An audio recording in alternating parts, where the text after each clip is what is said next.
Queria dar as boas-vindas a todo mundo. Muito obrigado por participarem da palestra de hoje. É a segunda palestra desse ano realizada pela Comunidade Cristãos de Campinas.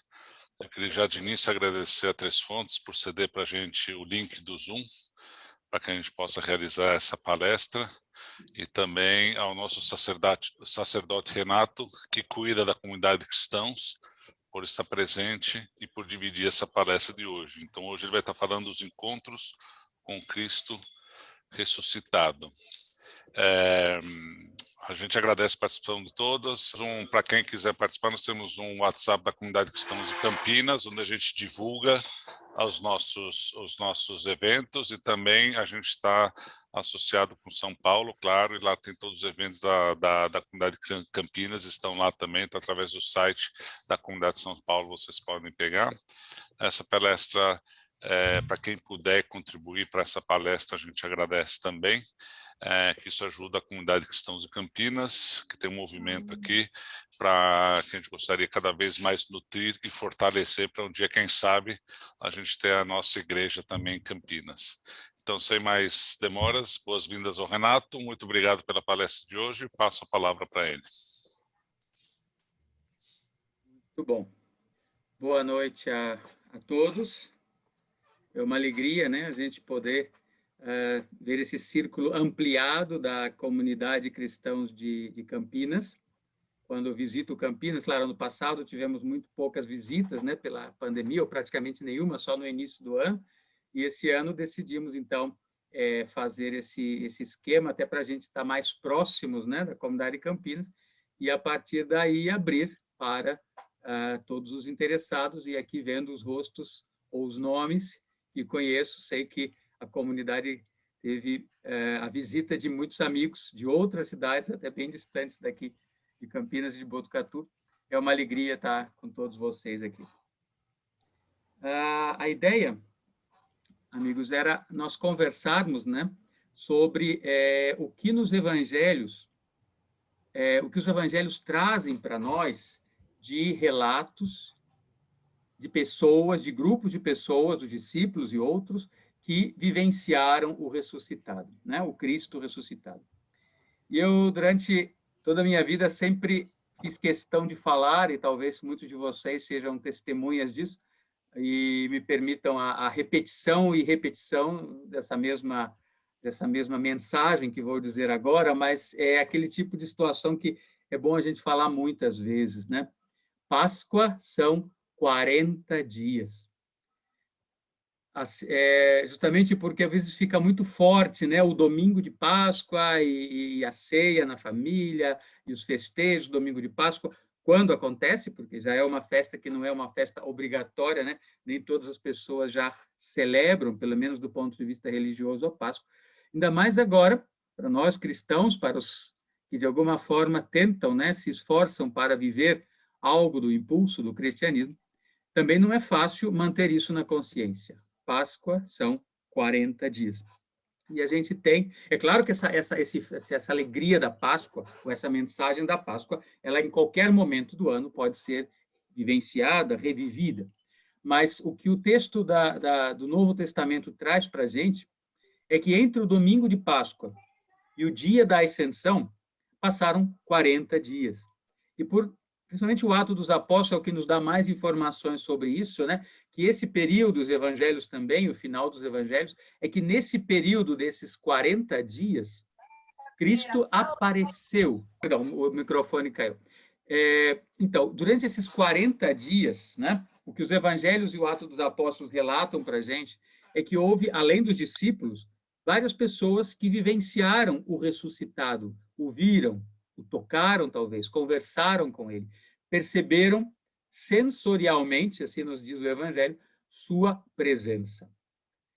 E isso é o que na tradição cristã, então, se estendeu, então, por festejar esses 40 dias de Páscoa, que vocês podem ver, então, são 6 domingos, né? Começando pelo domingo de Páscoa até o 6º domingo, só que a última semana não é completa, porque na quinta-feira da última semana, para completar os 40 dias, acontece a Ascensão. Então, o 7º domingo, depois já é o domingo de Ascensão e depois já é Pentecostes.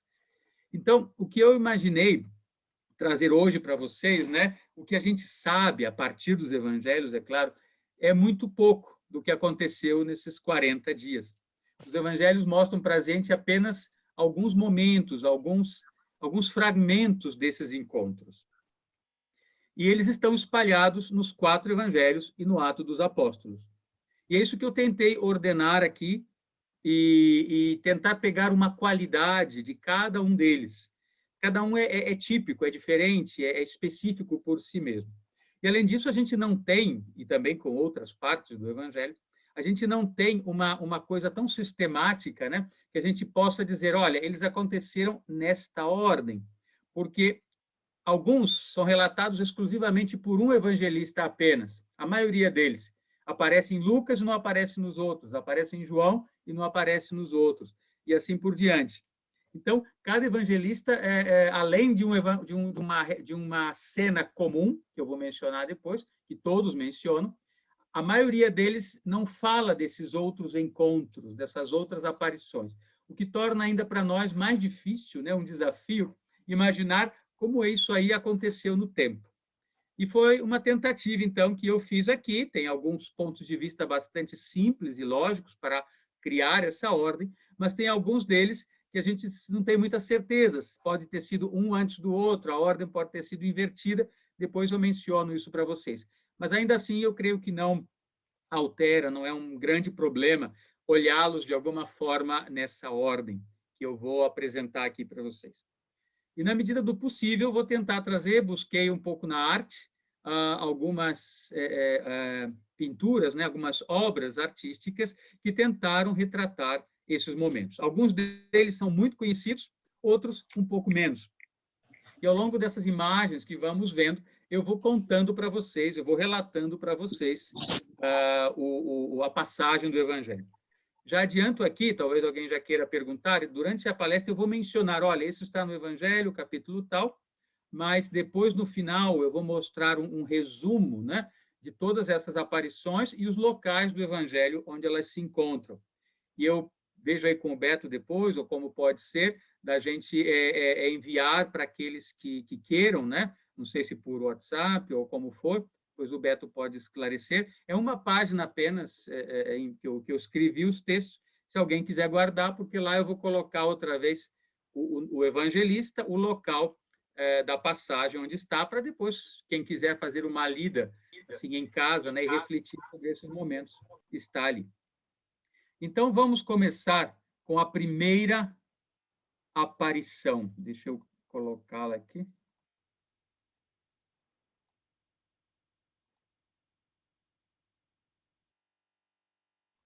Por favor, Beto, confirma para mim, está aparecendo? Sim, está ok. Ok. A primeira passagem, eu vou falar então aqui a passagem, se o Beto quiser escrever, mas depois eu falei, no final aparece tudo isso resumido, é em João, capítulo 20, entre os versículos 11 e 18. E quem estava comigo, ou conosco aqui na palestra que eu dei na Semana Santa, eu terminei, na verdade, também com essa imagem, né? É o encontro, né, da Maria Madalena com o ressuscitado nas primeiras horas do dia, do domingo de Páscoa, e esse relato, praticamente, a gente pode dizer que é o primeiro, porque ele acontece ainda ali, na cova, né, na entrada do sepulcro da ressurreição. Então, vamos relembrar um pouco o que aconteceu. Os outros evangelhos, o contexto dos evangelhos fala que algumas mulheres foram ao sepulcro, entre elas Maria Madalena, para preparar o corpo de quem elas imaginavam que estava lá morto, né, que era o corpo de Jesus, que havia sido colocado na tumba na sexta-feira, e elas não o encontram, ficam muito assustadas, confusas, com medo e fogem. Elas ouvem a mensagem do anjo dizendo que ele ressuscitou, mas ainda assim fogem. E o Evangelho de João é o único que conta para nós que a Maria Madalena ficou ainda um instante inconformada, podemos dizer, chorando, triste, né? Muito pesarosa, olhando para dentro da tumba sem entender o que acontece. Quando, em um certo momento, aparece alguém, se diz, alguém se aproximou, o Evangelho fala, Jesus se aproximou, mas Madalena não sabe, não percebe isso, não tem consciência de que é o ressuscitado, e ela o confunde, ou imagina que ele é uma espécie de jardineiro, alguém que cuidava daquele lugar. E ela pede a ele, me diga, onde está o corpo do mestre? Porque o levaram, tu o levaste, eu quero saber onde o colocaste, traz de volta para a gente prepará-lo, ungí-lo para a sepultura. E é nesse encontro entre Maria e Jesus, né, que ele fala o nome dela, Maria, e nesse instante, pela voz, por reconhecê-la no nome, Maria então se dá conta que é o ressuscitado. E tem várias questões, várias perguntas, né? Uma delas é justamente essa, como não reconhecê-lo, mas também aí cabem outros pensamentos, né? Ela estava preenchida de dor, de sofrimento. Ela havia visto esse corpo machucado, ferido, né? Pelos sinais da crucifixão. E, além disso, a consciência humana também funciona dessa forma. Ele morreu, como vou imaginá-lo vivo ao meu lado? Então, a imagem, tanto a imagem que a gente pode, né, se conceber do Cristo ressuscitado, não tem nada a ver com aquele que morreu na cruz, todo ferido, machucado, sangrando. Né? Além disso, essa grande virada de consciência que a Maria precisava fazer naquele momento, de alguma forma, talvez exija um tempo dela. Né? E a dor em si, o sofrimento, a dúvida, tudo isso, de alguma forma, ela olha para ele e não o reconhece. É quando começam a dialogar, quando ele fala o nome, quando ele olha para ela, conversa, é que ela o reconhece. E nessa frase, nesse encontro, né, é o que o pintor aqui tentou mostrar, Maria com os braços estendidos, como que agora não basta ver, quero tocar, e ele fala, não me toque ainda, como dizendo, não é o momento. Nós conversamos isso da última vez, não é o tema que eu quero desenvolver aqui, mas só uma menção, talvez esse primeiro encontro, né, com algo tão delicado, tão sutil, é uma vivência sensória e suprassensível ao mesmo tempo. Isso não dá para ser tocado ainda com as mãos, né? Mas, de alguma forma, já é para Maria a consciência de que algo aconteceu.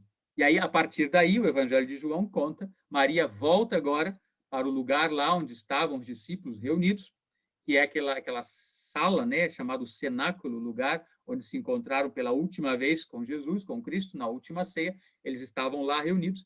Ela volta e conta para eles a sua vivência, e eles não acreditam.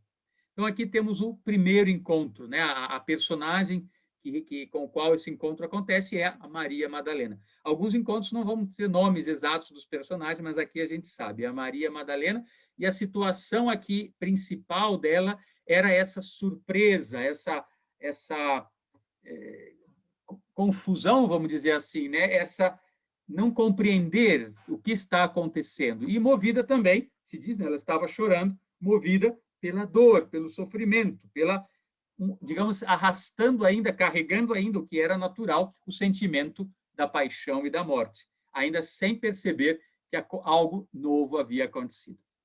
Essa é a nossa primeira imagem. Depois, é o Evangelho de Lucas, Lucas 24, Lucas no capítulo 24, versículos 13 a 35. Se fala agora que dois discípulos, sem dizer o nome, podem ser, não, na verdade não são do círculo dos 12, porque depois Lucas relata que eles voltam e encontram lá os outros discípulos na casa, então é discípulos num sentido mais amplo. Nós sabemos que também podiam falar discípulos para muitas pessoas, né, que seguiam, que estavam próximas de Jesus, enquanto ele caminhava e pregava pelo país. Então, vamos entender discípulos num sentido maior. Dois desses discípulos deixavam a cidade de Jerusalém e iam em direção ao litoral, né? Nesse caso, caminhando em direção oeste. O oceano, o mar Mediterrâneo, na verdade, fica a oeste de Jerusalém.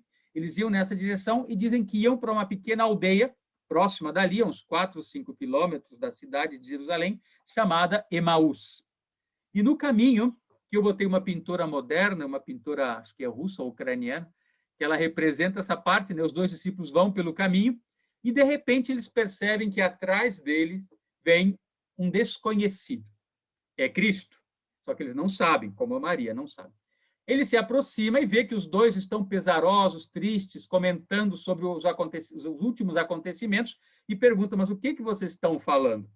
E eles falam, você deve ser o único estrangeiro, ou seja, não o reconhecem, que vem de Jerusalém, porque a estrada vinha de Jerusalém, que não sabe o que aconteceu lá. E ele pergunta o quê?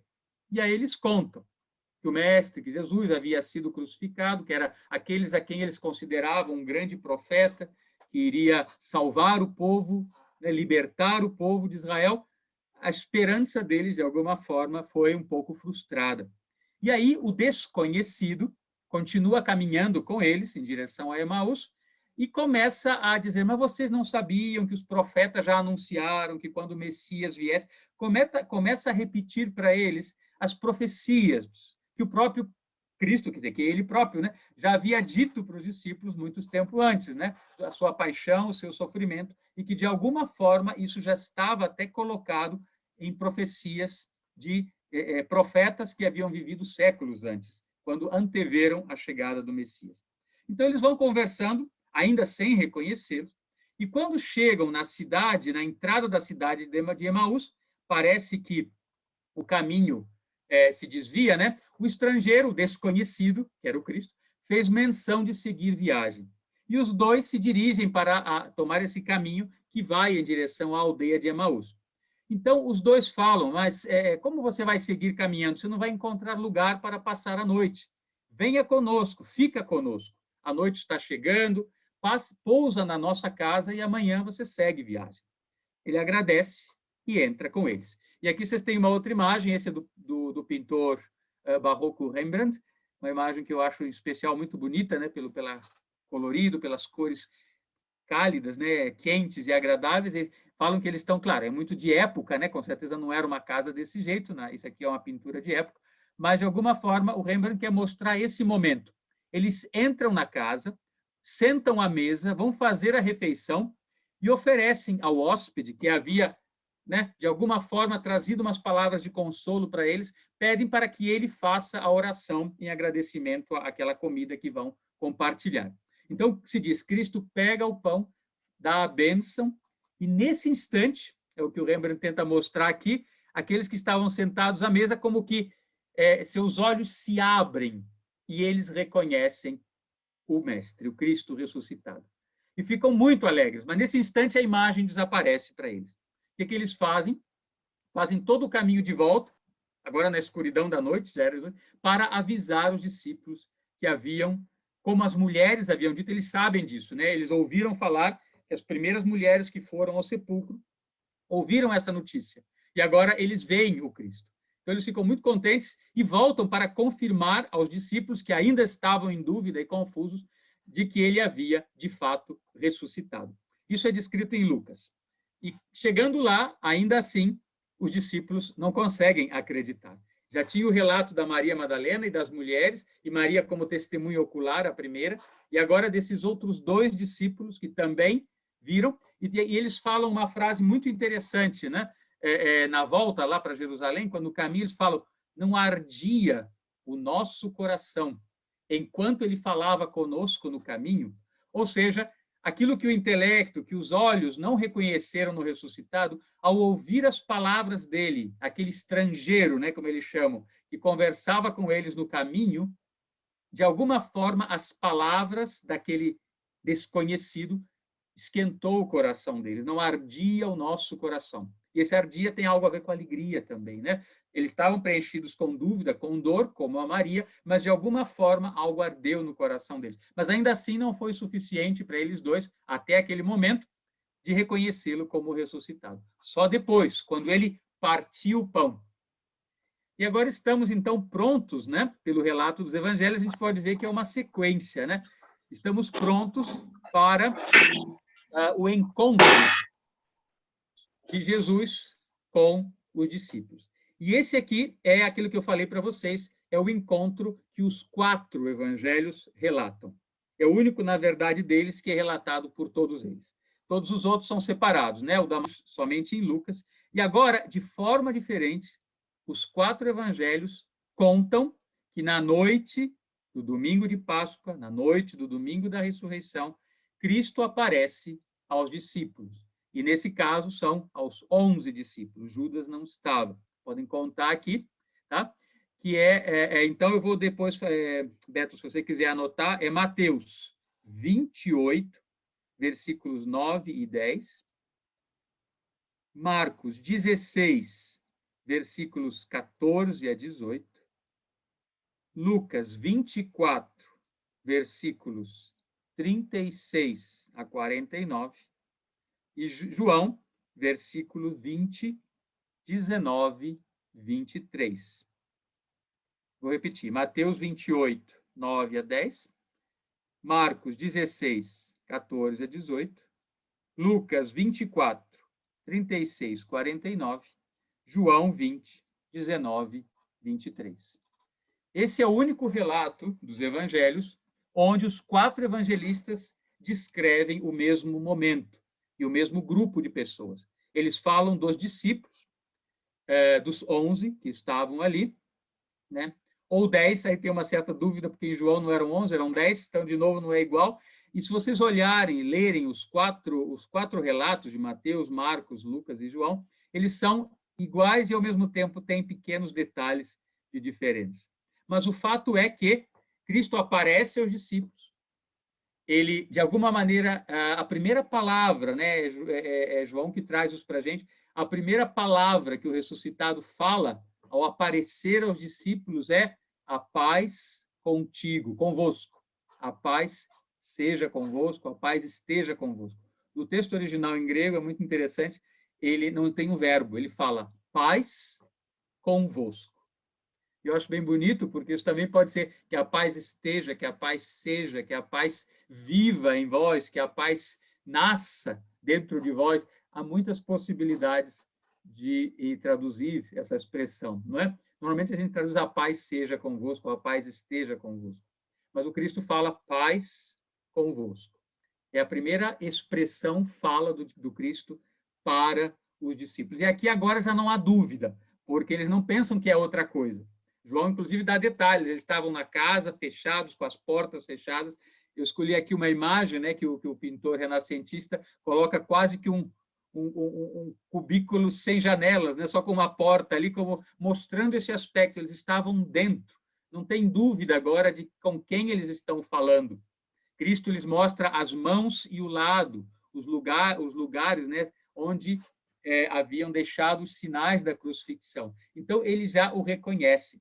E depois de falar disso, da paz, ele os repreende a dureza de seu coração. Isso é Marcos é bem forte. Repreende a dureza de seu coração, porque não haviam acreditado nem na mensagem do anjo, nem na mensagem das mulheres que o haviam visto, né? E dos discípulos que o haviam visto, haviam contado, e ainda assim eles não acreditaram. Só agora ele chega no círculo interno dos seus colaboradores, né, mais próximos, seus discípulos mais íntimos, né, é o círculo dos apóstolos. Mas já houve, então, esse caminho, né, prévio que nós mencionamos antes. E aqui, nesse momento, então, é que ele aparece para eles.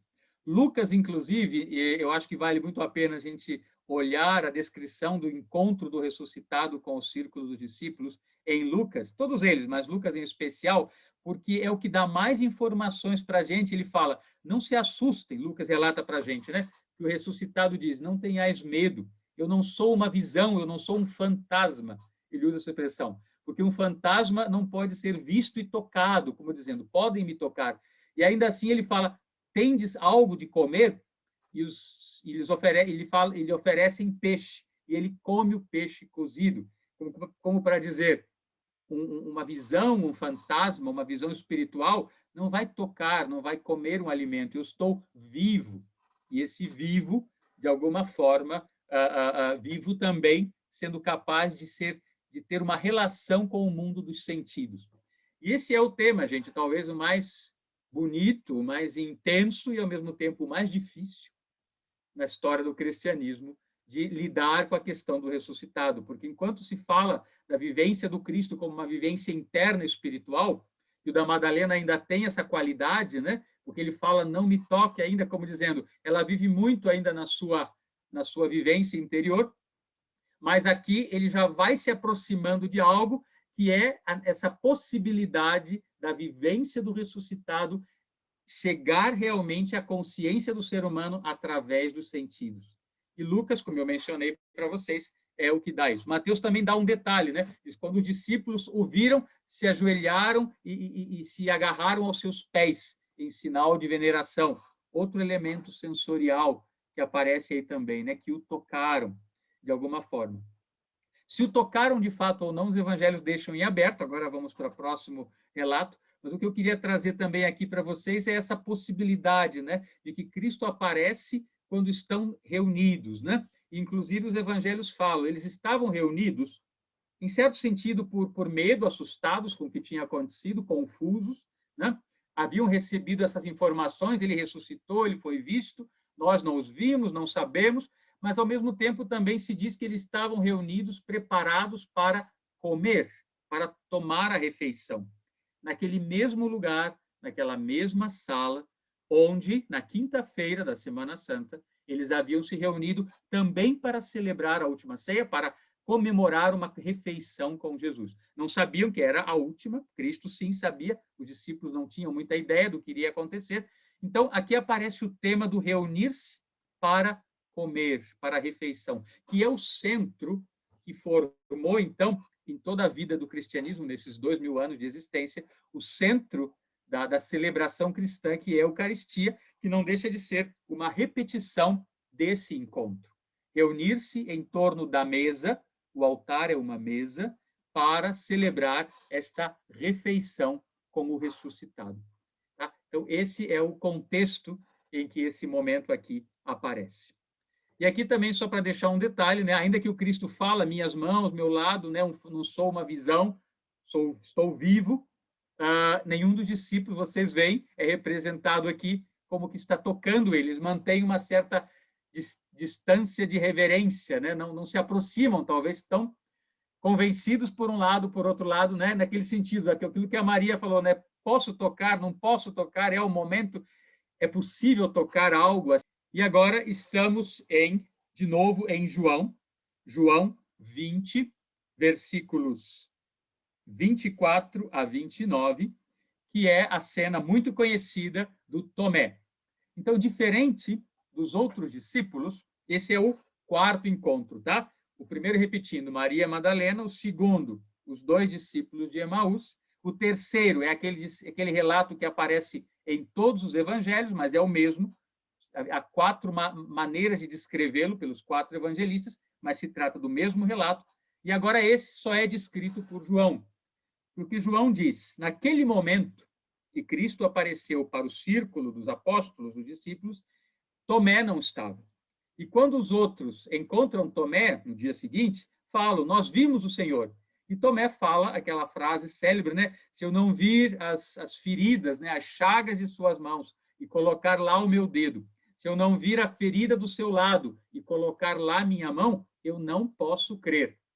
E aí João conta, né? 8 dias depois, ou seja, no domingo seguinte, esse aqui é um relato que também tem uma dimensão de tempo, né? O da Maria foi logo na madrugada ali da ressurreição, o dos discípulos de Emaús foi no fim da tarde, com os discípulos naquele lugar do cenáculo, da reunião, foi à noite, o horário da noite, não sabia, mas já de noite, e esse de Tomé foi, então, 8 dias depois.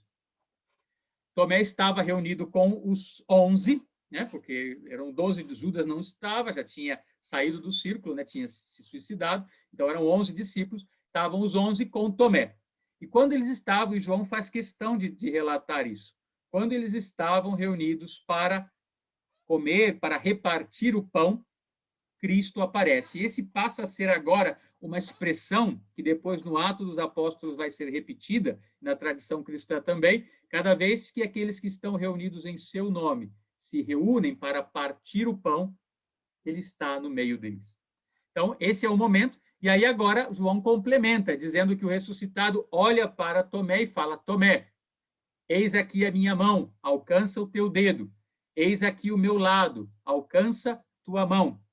Né? Felizes os que doravante, mesmo sem ter visto e tocado, né? Ele não fala sem ter visto, consigam encontrar a força em mim. Porque para você, Tomé, foi necessário ver e tocar. Né? Daí a expressão ver para crer, de São Tomé. Né? Essa imagem que eu trago aqui para vocês é de um pintor também barroco, né? O Caravaggio. O Evangelho de João, deixa em aberto. O Cristo fala, né? Tomé, vem, toca. O Evangelho não relata se Tomé tocou ou não. Simplesmente Tomé fala, meu Senhor e meu Deus. E não diz o que ele fez. Caravaggio toma a interpretação válida, mas eu já vi outros pintores serem mais cuidadosos, como anteriormente, né? Simplesmente aproximando, admirados, assim, olhando. Caravaggio aqui, o pintor, coloca realmente Tomé com o dedo, né? Até o próprio Cristo introduzindo a mão de Tomé na sua ferida. É uma pintura forte, se a gente pensar, mas eu acho que esse aspecto aí, né, do barroco, do período barroco, onde foi pintada, queria trazer essa vivência forte do ser humano, né, que tem a sua dúvida, que tem as suas dificuldades, e aqui dizendo, pode ser, né? E é muito interessante também que, apesar de Tomé ser visto como um incrédulo, aparecem outros 2 discípulos, que não sabemos o nome, que aqui, segundo o artista, também estavam ali, né, atentamente observando, como dizendo, é isso mesmo? Porque essa dúvida, essa incerteza, pertence a todos nós. Tomé, pelo menos, foi sincero e expressou. E ele não estava, os outros estavam. Então, ele esperou 8 dias para que ele pudesse ter a mesma vivência que seus amigos, que seus colegas, né? Então, aqui é o 4º encontro do ressuscitado. Agora, claro, é com todos os outros discípulos também, mas, em especial, o foco é Tomé. E agora, daqui para frente, os relatos ficam um pouco menos claros, né, na questão do tempo. Eu escolhi a seguinte ordem. Aparece em Mateus, no versículo 28, perdão, no capítulo 28, versículo 16 a 20, repetindo, Mateus 28, 16 a 20, Mateus diz o seguinte,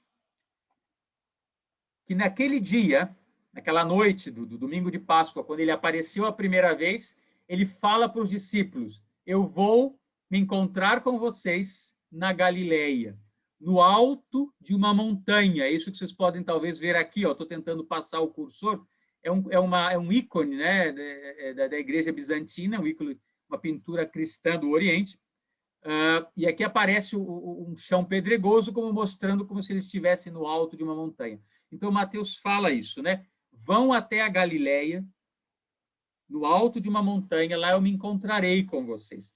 E essa imagem, essa fala do Cristo, é a mesma fala do anjo no momento lá da ressurreição, quando eles falam para as mulheres, né? Avisai a Pedro e aos discípulos, ele vai à vossa frente, a Galileia. E na comunidade cristã, na época de Páscoa, no culto de Páscoa, essa frase também se repete no nosso culto, né? No momento da Páscoa, simplesmente a gente a transforma numa frase de valor duradouro, vamos dizer assim, eterno, né? Aquele que caminha no Espírito, né? O Consolador do nosso ser terreno caminha à nossa frente no Espírito. Aqui não aparece a expressão Galileia, mas Galileia era um lugar para os discípulos onde eles sempre se encontravam com Jesus. Judeia e Jerusalém é o lugar onde ele morre. Galileia é o lugar onde ele encontrou seus primeiros discípulos, os pescadores e tudo mais. E a Galileia tem sempre um ar de um lugar muito mais ameno, muito mais seguro, né? Desculpe, gente, houve um raio aqui. Estamos me ouvindo bem ou perdemos o contato? Estamos ouvindo. Ok, Beto. Houve um raio bem forte, eu pensei que tinha falhado alguma coisa. Bom, Galileia representa, então, esse lugar, né, onde os discípulos têm essas vivências da multiplicação dos pães, o sermão da montanha. Então, quando ele fala, vou encontrar com vocês na Galileia, é, de alguma maneira, também encontrar nesse lugar especial, né? E aí o que ele fala em Mateus, né? A última mensagem de Mateus, na verdade, me encontrem no monte em Galileia. E aqui vocês vão encontrar justamente os 11, né? 1, 2, 3, 4, 5, 6, 7, 8, 9, 10, 11 discípulos, né? Os círculos são de 11, porque Judas não está. Esses 11 discípulos, no alto da montanha, se encontram com Jesus, né? E ele dá suas últimas recomendações, pelo menos para Mateus. Depois João vai ter mais uma coisa. Mas aqui as recomendações que ele dá é aquela conhecida, né? Ide pelo mundo, batizai, formai novos discípulos, anunciai a minha mensagem a todas as criaturas. E estarei convosco o tempo todo, todos os dias, até o final dos tempos. Tá? Então, essa mensagem de Mateus, ela é bem complexa, porque ela entra em contradição com o texto de Lucas, porque no texto de Lucas se fala que o próprio Cristo deu uma outra ordem para os discípulos: não saiam de Jerusalém até que eu vos mande um sinal, e esse sinal é Pentecostes. Então, aqui vocês veem que essas contradições do Evangelho são bastante difíceis, às vezes, de colocar numa ordem cronológica, assim, racional, né? Mas aqui nós estamos tratando não só de fatos racionais, mas que têm uma lógica interna própria e podem, muitas vezes, se referir a processos internos, meditativos, imaginativos. Tá? Mateus diz, ele manda os discípulos a Galileia, não se diz o momento, e que vai encontrar com eles no alto da montanha. Tá? E aqui é essa descrição, então, que aparece, eu estou colocando como um quinto encontro do ressuscitado com seus discípulos, num outro contexto, agora num ambiente fora daquele cenáculo, daquela casa. A próxima descrição, então, como eu falei para vocês, é a de João, que também, temporalmente, não é muito simples de enquadrar. Eu trouxe aqui para trazer um artista brasileiro, Cláudio Pastro. Esse é uma técnica de pintura em azulejos, né? Que esse pintor, Cláudio Pastro, essa obra, na verdade, ela se encontra na Catedral de Aparecida. Quem conhece a catedral, já visitou, sabe, né, que ela foi decorada por dentro com várias imagens, né, pinturas, e não pinturas, esse tipo de pinturas, né, em azulejos, mostrando diferentes aspectos da vida de Cristo. E tem uma ala inteira que mostra essas cenas, né, da ressurreição. E aqui o Cláudio Pastro representa essa parte que se refere ao Evangelho de João, capítulo 21, versículos 1 a 14. Repetindo, Evangelho de João, versículo 21, capítulo 21, versículos 1 a 14. E, de novo, João não dá para a gente muitas informações para a gente enquadrar.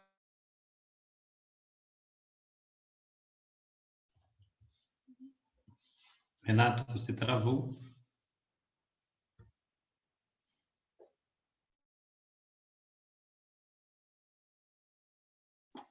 Acabou a luz aqui.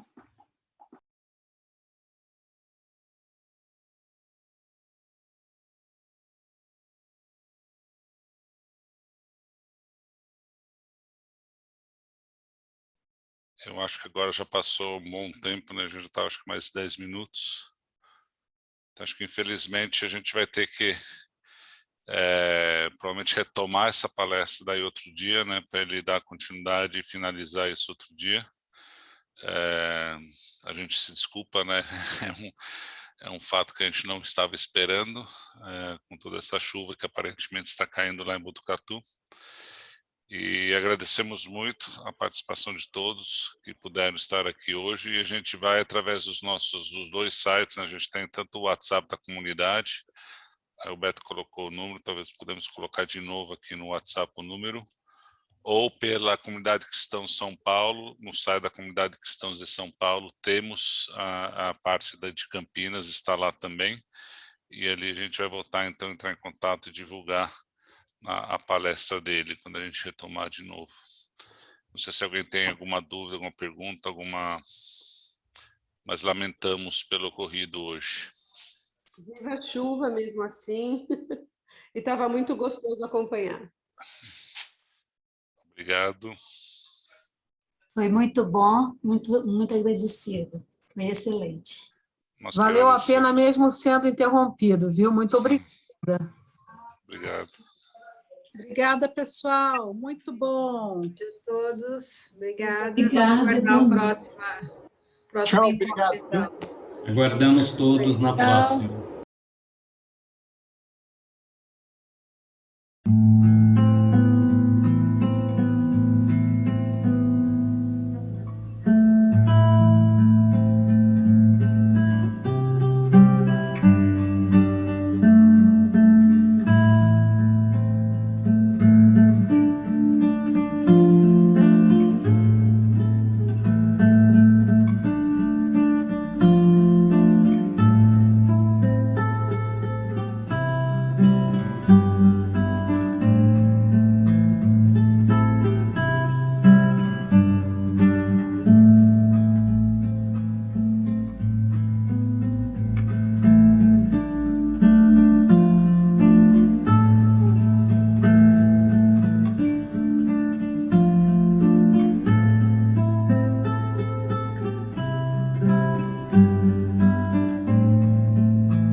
Posso começar? Beleza.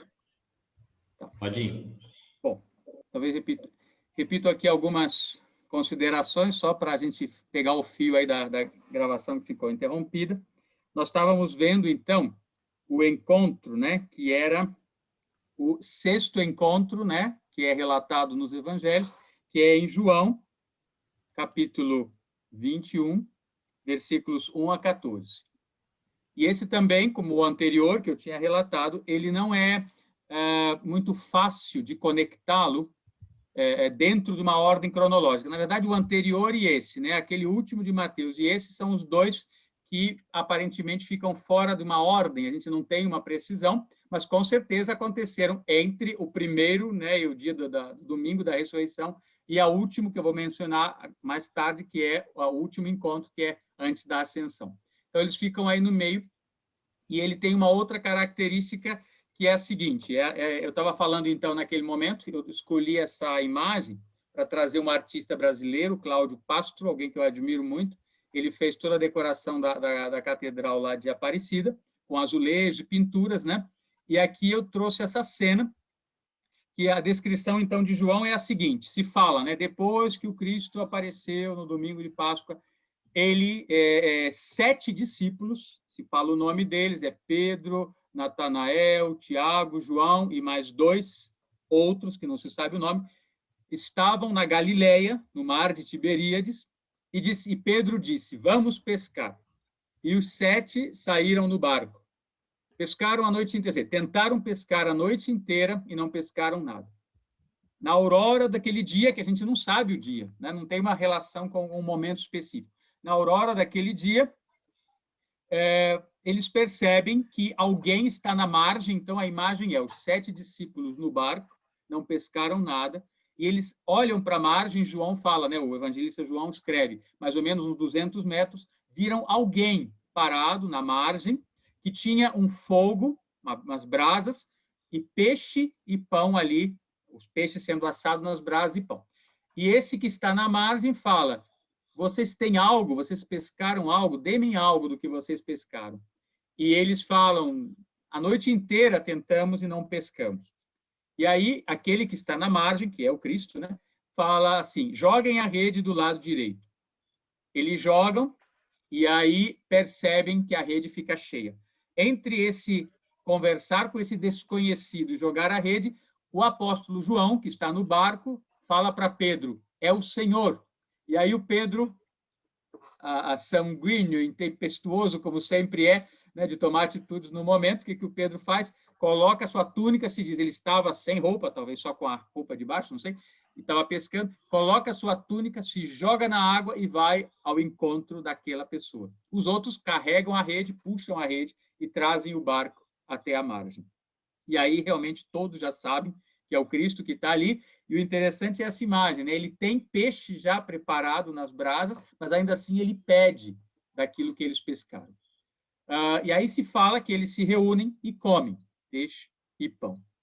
E esse é o último dos encontros. Depois disso, João ainda fala um diálogo, né, que é bem conhecido, mas aqui eu não vou relatar, porque faz parte do mesmo encontro. Ele separa Pedro e João e conversa com eles, né? Pedro, tu me amas, né? E o discípulo que segue. Então, é o final do Evangelho de João. Ele é bem extenso, essa descrição do capítulo 21. Ela começa aí com essa pesca milagrosa, que é a cena que o artista lá de Aparecida, Cláudio Pastro, tenta mostrar aqui, né? O diálogo de Jesus e João. Aqui não aparecem os 7, faltam alguns, mas ele representou dessa forma esse momento, né? Que eles estão pescando, chegam lá e encontram Jesus na margem, e termina o Evangelho de João com o diálogo entre Cristo, Pedro e João.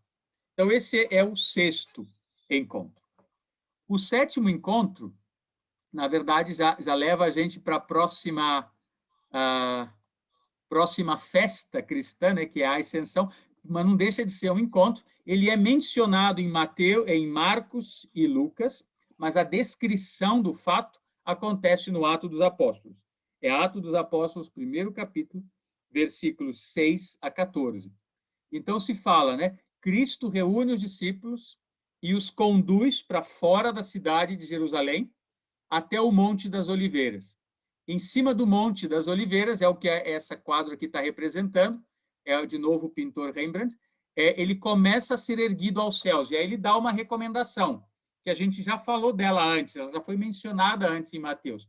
Ide pelo mundo, levai a mensagem, fazei discípulos e anunciai a mensagem do Evangelho a todas as criaturas. E nesse instante, Cristo, então, se eleva, e os discípulos, aqui embaixo, Rembrandt pintou bem escuro, eu consegui contar só 9 ou 10, mas talvez estejam ali os 11, teria que estar, segundo o relato. Estão aqui embaixo, então, olhando o Cristo ser elevado aos céus.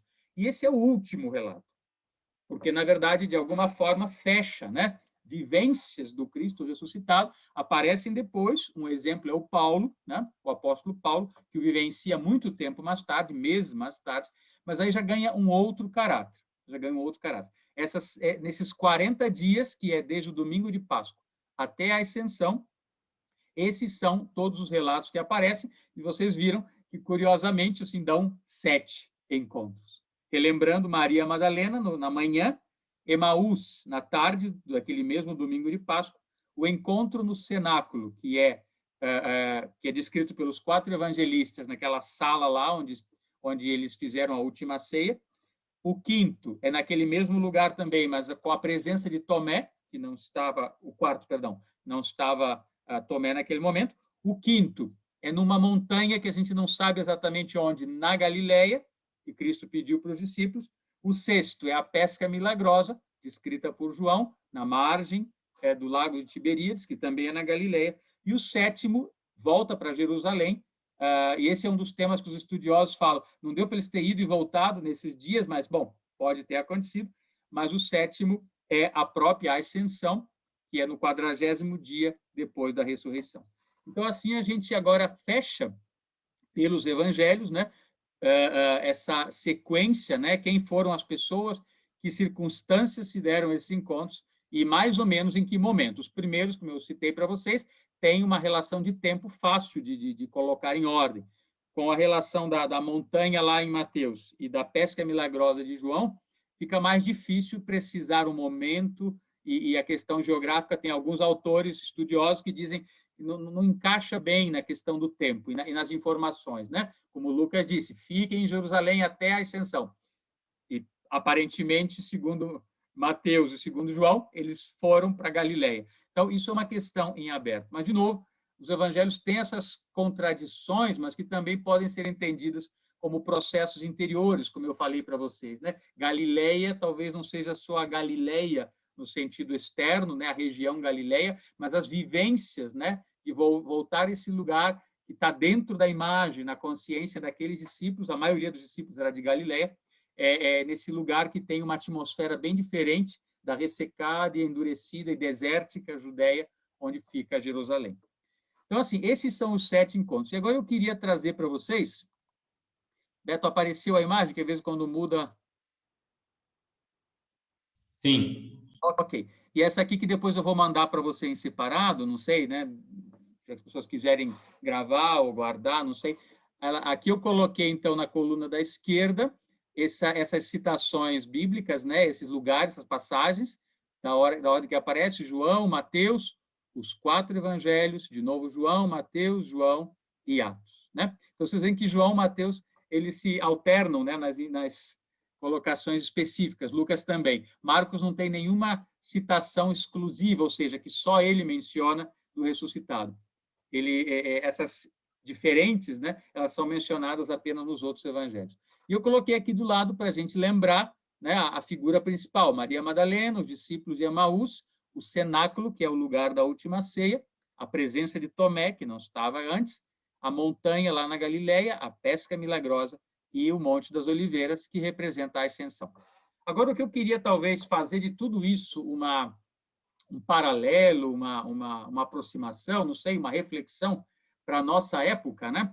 Eu coloquei aqui do lado numa outra cor para chamar a atenção, um pouquinho assim, o que estava acontecendo, eu chamei dessa maneira, né? Qual era o momento, o ambiente, a situação, não dá para dizer de outra forma, de forma geral, mas eu acho que dá para entender, né? Por exemplo, o primeiro encontro do ressuscitado com Maria é muito marcado ainda pela dor, né? Pela dor dela, pela tristeza, pela decepção, né? Ela vem ao sepulcro com a sensação, ele morreu, não existe, acabou, eu vim só preparar. Então, é uma grande surpresa e uma dor. Inclusive, o Evangelho fala, ela estava chorando. Tá?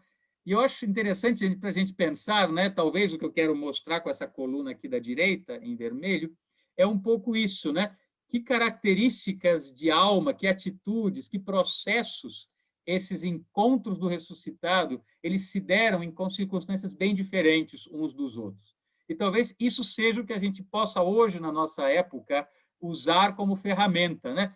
E tem, assim, ao longo da história, né, do cristianismo, então, né, de outras pessoas, outros personagens, outros cristãos, né, em determinados momentos da sua vida, né, por uma profunda dor, por um profundo sofrimento, às vezes isso levou a essa alma humana a se aproximar de Cristo. Isso que eu acho talvez o interessante aqui, né? Madalena, esse primeiro encontro surge pela dor, pelo sofrimento. É o pano de fundo. É claro que se transforma em alegria, mas de alguma forma é a tristeza, né, dela. Talvez a gente possa colocar assim, né, como a situação de alma, né, uma tristeza tão profunda, uma decepção, uma desilusão tão profunda, né, que leva ao fundo do poço, e a gente sabe, né, a dor, a tristeza, nos leva, às vezes, a circunstâncias muito profundas na vida e nos abrem, se a gente pega essa oportunidade, por mais difícil que seja, pega essa oportunidade como uma chance de transformar algo, nos abre, talvez, uma percepção de algo novo. É assim que eu entendo e tento interpretar esse movimento ali da Maria, né? Essa tristeza, e não é dela, é de todos nós e de nossas circunstâncias. As dores podem ser outras, né? Esse momento de pandemia também, né? De tristeza, de dúvida, e agora o que vai acontecer? Talvez como o vivenciar a dor, né? Porque a gente sempre quer fugir da dor. O vivenciar a dor, o trabalhar a dor, o viver com a dor e tentar entender isso pode ser também um processo de abrir a nossa alma para uma percepção maior, superior, espiritual. O Emaús, eu tem muitas coisas ali, eu falei dos discípulos, né? Também havia dúvida, também havia incerteza, mas é bonito porque eles estão caminhando, né? E o próprio Cristo, no Evangelho de João, fala, eu sou o caminho. E esse de Emaús é muito evidente, né? Quem está em caminho, mas não está em caminho, sim, para ir da feira para casa, do mercado para o trabalho, não é qualquer caminho, mas a atitude, eles estão ocupados internamente com os acontecimentos daquele momento. Então, sua alma, sua consciência, seu coração, eles falam, né? O coração estava pesado e depois o coração arde de alegria, mas eles estão em caminho, eles estão caminhando, tem uma meta, eles querem chegar a casa, mas não estão simplesmente ali falando qualquer coisa ou simplesmente passando o tempo que tem que chegar lá, ou seja, o caminho é um processo.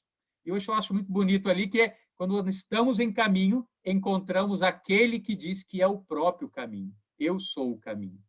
E nesse caminho preenche eles de alegria, de vida, né? Assim, claro, não no primeiro momento, eles levam um tempo para perceber, assim como a Maria também, mas de alguma maneira esse estar em caminho, esse estar no caminho é uma outra possibilidade também, né? O que a gente carrega nos nossos caminhos de vida, né? A gente vai o caminho, ai que coisa, tem 1 hora de viagem e não faço nada. Outra coisa, será que nesse caminho eu trabalho algo, eu carrego algo, né? Eu tenho uma meta de chegar lá, né? Então, eu sempre que tenho a necessidade de viajar para algum lugar, agora vocês em Campinas aí são um dos meus caminhos mais longos, assim, então eu sempre fico pensando algo, né? O que eu vou trabalhar? Eu já tenho as ideias, mas muitas coisas me vêm no caminho. Eu acho uma coisa bem interessante, né? Que o caminho não seja apenas um passar o tempo ali, mas o caminho eu posso preenchê-lo com algo também, e é uma outra possibilidade de desenvolver uma percepção, sei, um aprofundamento, o que seja, né? Como foi a dor também antes. Eu acho que vocês estão... A minha intenção, não consigo nem encontrar exatamente a descrição, não é que assim, não é que estar em caminho sempre me vai fazer encontrar o Cristo, não é. Eu tenho que carregar isso dentro de mim. Eram os discípulos de Emaús, né? Mas nesse caminho ele se transforma.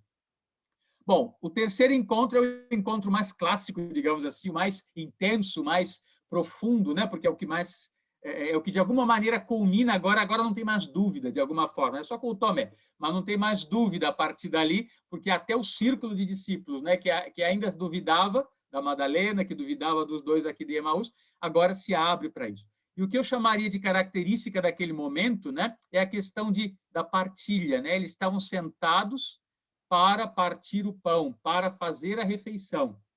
E, como eu falei para vocês, eu digo mais clássico, mais central, porque esse encontro é o que se transformou no núcleo, né? no ato, na realização que deu origem ao culto cristão no mundo inteiro, com as suas diferentes formas, com as suas diferentes liturgias, mas todo o culto cristão está construído e constituído a partir desse encontro, que, na verdade, é também uma oitava acima, né, poderíamos dizer assim, do que foi a última ceia. A última ceia inaugura, mas aqui, no domingo de Páscoa, esse encontro do ressuscitado com os discípulos, agora sim dá a dimensão espiritual dessa ceia, que é a Eucaristia, o repartir o pão na presença do ressuscitado. Então, eu coloquei várias palavras aqui, né? É a refeição, é a partilha e é a comunidade.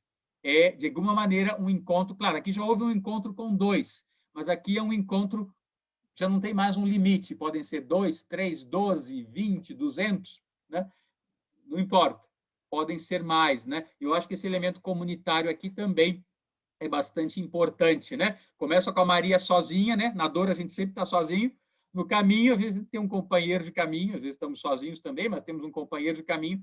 Mas nesse momento aqui já aparece, então, a imagem da comunidade, que vocês vão ver que se repete aqui nos outros 3 de baixo. A oração, o trabalho, aqui se repetem, né? Nos outros 3 encontros de baixo, sempre são comunidades, tá? Mas até então não estava bem claro, e aqui aparece inaugurar esse momento. Isso, eu reforço esse aspecto, porque esse é o nome do nosso movimento religioso, né? Comunidade, né, de cristãos.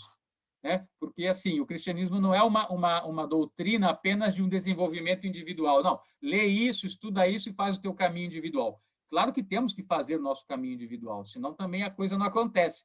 Nossa oração, nossa meditação, nossas reflexões, nosso trabalho interno, nosso depurar a nós mesmos, né? Isso não estamos eximidos de fazer, cada um por si. Mas muita coisa só vai acontecer na medida em que aquele que trabalha individualmente, o cristianismo, tente reunir-se com outros para fazer algo em comum. É a comunidade. Aí, as próprias palavras do Cristo, né? Quando 2 ou mais, né? Em Emaús já aparece 2. Quando 2 ou mais estiverem reunidos em meu nome, eu estou no meio deles, né? Ou no meio de vocês. Então, essa é por isso eu tomei bastante tempo de falar desse encontro, que é o encontro, de alguma forma, talvez o mais significativo, né? Porque é o que deu expressão para tudo que veio depois. O encontro do Tomé, eu acho interessante que ele é uma espécie de divisor de águas, né? Ele está aqui no meio, já que são 7, e, de alguma forma, esse encontro com Tomé, ele traz um pouquinho, muito para a nossa época, porque, na verdade, o centro do encontro com Tomé é a dúvida. Né? Não é que não havia dúvida antes, havia, mas aqui é bem colocada naquele termo, né? E uma dúvida levada à questão, inclusive, do mundo sensorial. Eu preciso ver, eu preciso tocar. Né?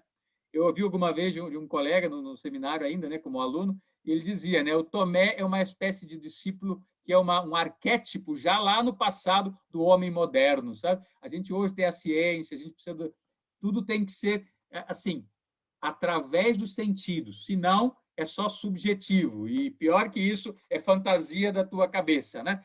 E aqui se trata desse Tomé que diz, não, mas peraí, vocês estão me dizendo, eu confio em você, mas eu preciso ver, eu preciso tocar, né? E o Cristo não nega isso, ele até exorta, ele fala, Tomé, venha, toque. Né? Deixei em aberto, que o Evangelho de João deixa em aberto, se de fato o Tomé agora, depois da vivência, precisou fazê-lo. Fazendo ou não, o fato é que o Tomé expressa isso, né? E aqui eu diria, talvez, como reflexão para nós, né, como homens modernos, eu acho que aí todos nos encaixamos muito bem, né? Quem não tem dúvidas? Não só dúvidas assim, pessoais, faço isso ou faço aquilo, que decisão tomar, mas dúvidas também profundas e existenciais em relação à nossa própria crença, nossa própria cristianidade interior, vamos dizer assim, né? O espiritual não é algo que a gente agarra com a mão e diz, está, agora eu tenho. Né? É um caminho de todos os dias, e tem dias que estamos mais preenchidos desse elan, dessa força, e tem dias que duvidamos também, faz parte. é a nossa modernidade. Eu acho muito interessante que, nessa ordem aqui, esse Tomé aparece aqui, né, nesse momento, nessa virada aí, né, no quarto, né, que é o quarto passo aqui, depois vem mais 3, que dão os 7, mas traz um pouquinho essa questão da modernidade aí do ser humano, talvez na dúvida, né? Mas aí eu coloco a dúvida tem vários aspectos. Pode ser aquela dúvida que só corrói e destrói, mas pode ser aquela dúvida que me faz fazer novas perguntas. Eu acho que isso é a arte, talvez, nossa, né? Quando a dúvida nos vem, quando a dúvida nos surge, o que essa dúvida produz em nós?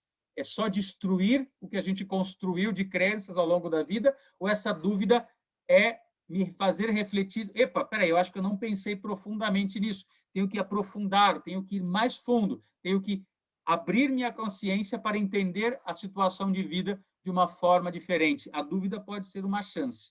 Ela pode ser algo muito, como eu falei, né, que corrói as certezas do passado, mas ela pode ser também a dúvida que me abre novas perguntas, não que eu tenha resposta, mas me abre novas perguntas. E é muito interessante, né? Vamos fazer essa associação, que o Tomé fala, eu quero colocar o dedo na ferida, eu quero colocar a mão naquele ferida do lado, né? E isso tem uma repercussão muito interessante no cristianismo mais tarde, não dá para entrar aqui no tema, mas essas chagas do Cristo, essas feridas do Cristo, a gente pode dizer também, né? Ali o seu corpo se abriu, são aberturas, né? Eu acho que o Steiner que traz essa imagem, desculpe eu citar assim de memória, agora me veio isso, não tinha pensado antes, mas eu já li isso do Steiner, que essas chagas, esses sinais das crucifixão na mão, no lado, nos pés, né, são aberturas que foram feitas, né, no seu corpo, pela força, né, pela crucifixão, mas que, de alguma maneira, são pontos de abertura, né, ou de conexão da sua força espiritual com a sua relação com o mundo sensorial, com a Terra. Né? Por isso ele fala, eu não sou um fantasma, uma visão. Eu fui pregado na cruz, pregado na história deste mundo. E esse mundo tem a ver com a realidade sensorial. E aí que o Tomé, como você quer dizer, é o limite. A gente quase poderia interpretar esse impulso do Tomé como dizendo, eu tenho que chegar ali nesse limite, onde o mundo sensorial toca o mundo espiritual. Para o Cristo, é naqueles sinais da sua encarnação nesse mundo, a ser pregado na matéria do mundo, né? E para o Tomé, de alguma maneira, nós que estamos pregados com a nossa consciência na relação com os sentidos, que aprendamos, a partir daí, também encontrar essa relação com esses lugares delicados do ressuscitado. Talvez como uma chance, né? Que a nossa dúvida possa ser uma ajuda, um caminho para chegar aí. Esse de Mateus, que fala que eles subiram, então, a montanha, como eu falei para vocês, né? É tão impreciso, né? Não diz tempo, não diz lugar. Ó, vão a Galileia e subam uma montanha. O Evangelho fala, uma montanha que Jesus indicou. E ele podia ter falado as montanhas. Não tem tantas montanhas lá que o Evangelho citou. Por isso, muitos autores modernos falam, deve ser o Monte das Bem-aventuranças, onde ele falou a multiplicação dos pães. Pode ser, mas eu queria trazer um outro aspecto, né? Esse subir a montanha, até porque, como eu falei para vocês, existe dúvida nos estudiosos que essa narrativa encaixe historicamente dentro das outras narrativas. Parece que ela está meio fora de contexto, né? Porque como é que eles fizeram essa viagem e voltaram? Por isso que eu falei, bom, então pode ser um processo imaginativo. E a montanha, gente, a gente sabe, né, não só do cristianismo, né, o próprio Evangelho fala, Cristo subiu a montanha. Em geral, era para orar, para se retirar, né? E no alto da montanha ele faz o sermão da montanha, né? E por aí vai.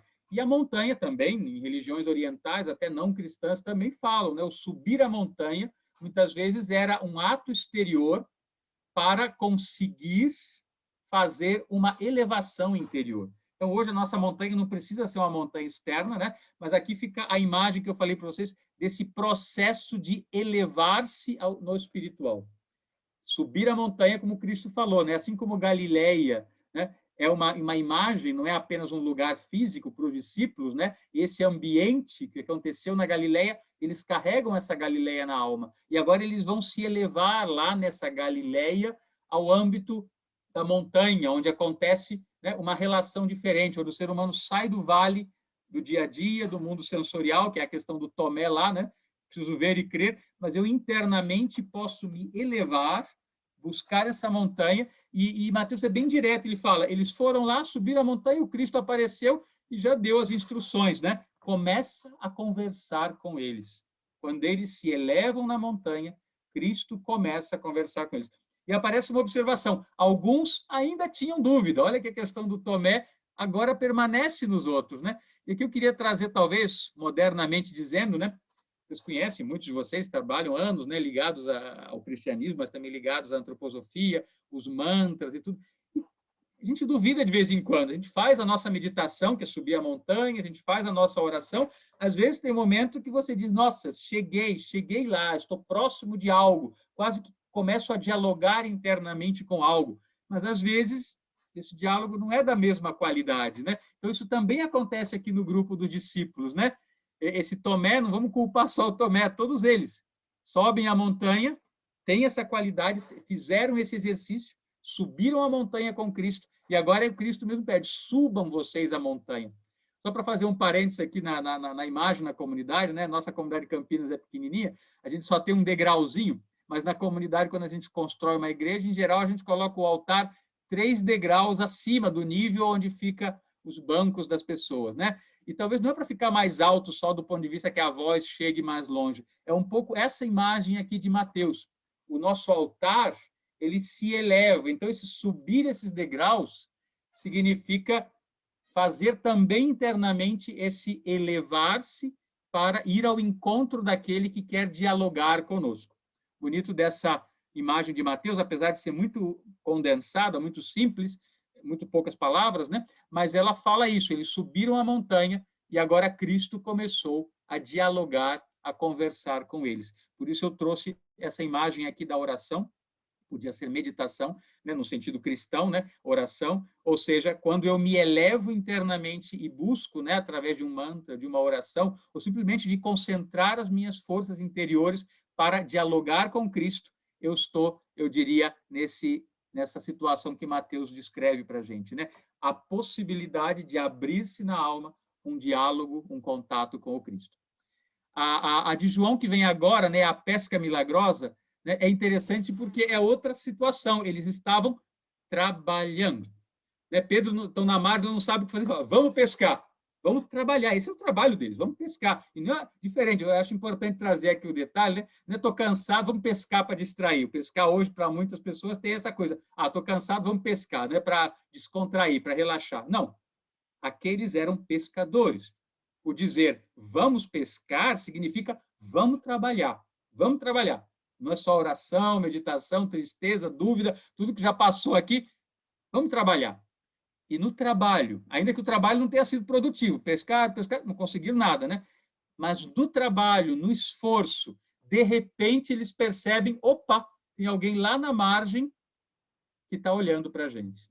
João é o primeiro que percebe isso e fala, é o mestre, é Cristo, é Jesus, né? É o ressuscitado. E aí Pedro, então, continua no processo, e aí eles conseguem trazer a rede cheia.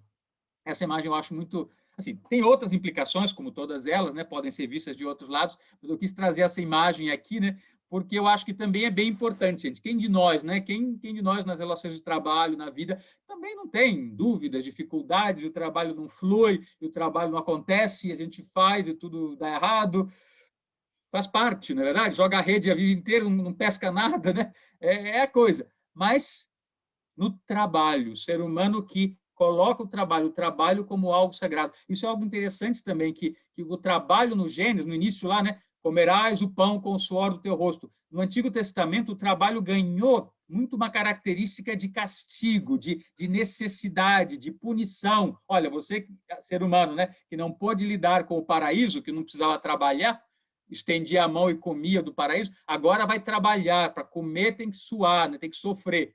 No cristianismo, a gente pode dizer o trabalho ganha um valor sagrado, ou pode ganhar um valor sagrado. Não é mais uma punição, não é mais um castigo, né? É através do trabalho, e assim começam os evangelhos, né? Cristo encontra seus primeiros discípulos trabalhando. Pedro e André estavam pescando, Tiago e João consertando a rede, né? Mateus estava lá no seu ofício, que era um ofício de coletor de impostos, que nem era bem visto. Ou seja, tem algo aí que já tem um caminho feito nos evangelhos. E aqui, nesse relato de João, de uma forma muito interessante, né? Eles estavam trabalhando, haviam se proposto fazer um trabalho para sobreviver, para pescar, e nesse trabalho acontece algo. E volta a imagem que eu relatei lá para vocês, né?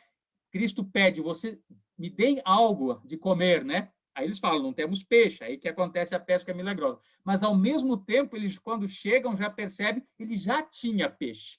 E essa imagem eu acho interessante. Por que pediu se já tinha? De novo, não se trata apenas, ele está com fome e já tinha um peixe e pediu, se trata que é os dois lados.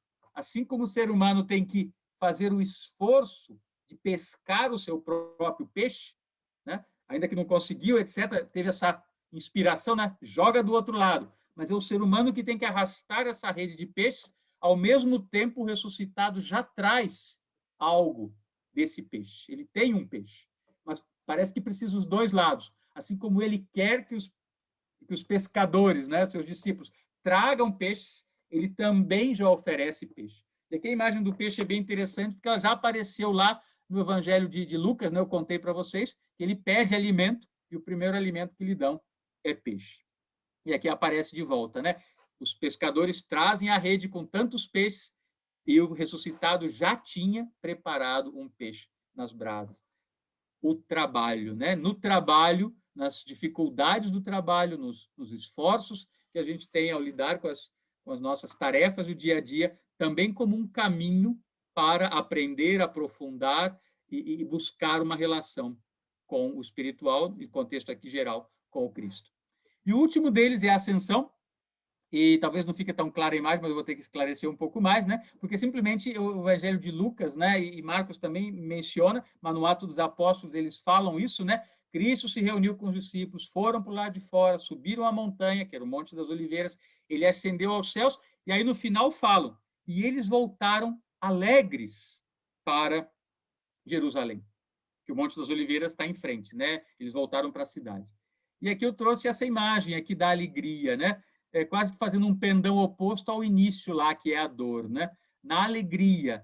De alguma forma, né? Por um lado, a gente fica um pouco surpreso, né? O Cristo foi embora, eles ficaram um pouco atônitos, né? Na ascensão, eles veem o Cristo partir, eles ficam meio confusos, né? Tanto que os anjos falam, né? Homens da Galiléia, que estão olhando aí para o céu? Esse Jesus voltará da mesma forma como vocês o viram subir as nuvens, né? Isso preenche eles de alegria.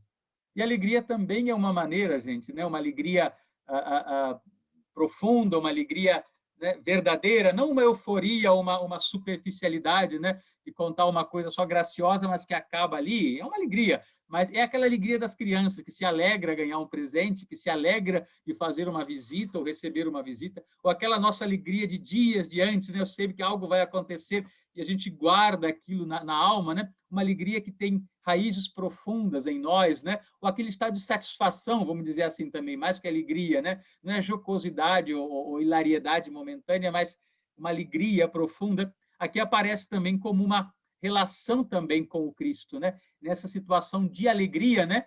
Que passou pela dor, que passou pela dúvida, que passou por esforço, né? A alegria também como um caminho de encontro com o ressuscitado. E aqui, se vocês olharem, né, isso aqui eu fui fazendo junto, fui percebendo, né, tem uma espécie de relação, né, o primeiro com o último, né, a dor, a alegria, o trabalhar, o fazer uma atividade, o estar em caminho, os dois têm a ver com uma certa atividade na vida, né, a oração e a partilha, né, e a refeição, né, aqui não deixa de ser uma oração também, né, reunir-se à mesa, reunir-se para agradecer o alimento, já tem uma qualidade de oração, e a oração também tem uma qualidade de alimento, né? E aqui no meio de todos, né, como o que não tem par, o que está fazendo o ponto de inflexão, é a dúvida, né? A dúvida, como eu falei, né, a dúvida que pode vir pela dor, pela dúvida, pelo sofrimento, mas a dor que pode também abrir perspectivas, né, para novos caminhos, para novas atividades, para uma alegria diferente. Então, talvez eu queria, com isso, né, não só deixar esses relatos do ressuscitado como algo assim histórico, interessante, bonito, que é por si mesmo, mas como estímulos, ferramentas, impulsos para que cada um de nós, né, porque são todas situações aqui descritas desse lado que podemos encaixar em muitos momentos da nossa vida. Então, eu queria deixar isso aqui como uma possibilidade também assim moderna, né? Quando a gente fala como é que eu encontro o Cristo hoje, né? Talvez existam outras. Eu só tirei isso aqui a partir desses relatos dos evangelhos, né? Porque eu me lembro quando criança eu sempre pensava, mas aquele pessoal lá em Jerusalém tinha muita chance, né? Conviveram com o Cristo, e nós aqui na nossa época não está tão distante de nós. E para mim sempre foi uma pergunta, né? Como modernizar isso? Como trazer isso que os evangelhos colocam lá como algo passado, como algo que aconteceu para aquelas pessoas, mas que, se a gente olhar desde um certo ponto de vista, na verdade, são vivências muito elementares, né? Muito básicas, muito verdadeiras e comuns na vida de todos nós, né? Sofremos, temos dores, estamos buscando coisas em caminhos, né? Com as nossas perguntas, nos reunimos para comer, para celebrar a vida, para estar em comunidade, temos nossas dúvidas, temos nossos momentos de introspecção, meditação, oração, né? Temos o nosso trabalho, a nossa realização no mundo e temos as nossas alegrias. E que tudo isso que são vivências que todos nós temos, podemos olhar para elas como chances, como oportunidades para abrir canais, caminhos interiores para ir ao encontro de algo maior, de algo superior, no contexto do cristianismo, para ir ao encontro do próprio ressuscitado, que sempre está ali conosco, né? E aí, de novo, a tônica daqui, mas nem sempre percebemos que é ele. Mas, em algum momento, essa percepção acontece. Bom, era isso mais ou menos que eu havia pensado, né?